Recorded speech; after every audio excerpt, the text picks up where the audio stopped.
So for today's art project, we are making a leprechaun tract. We've collected lots of recyclable things. These are some of the materials you're going to use at home if you have these around.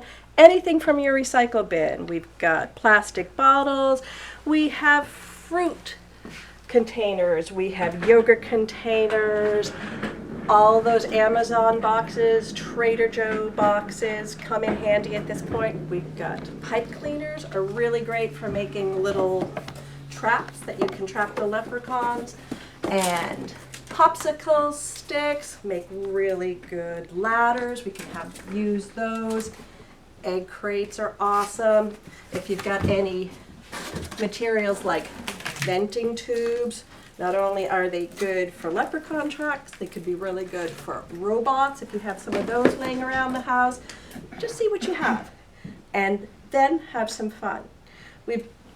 If you can use dull scissors. Have a parent or a helper use the sharp scissors if you need some help getting together.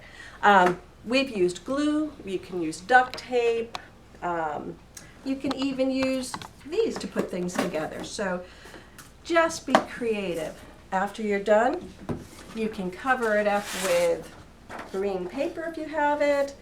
We are using a lot of paint, we're using oil pastels, and use your imagination because tomorrow is St. Patrick's Day and we are going to be ready at preschool with our completed leprechaun catcher tomorrow.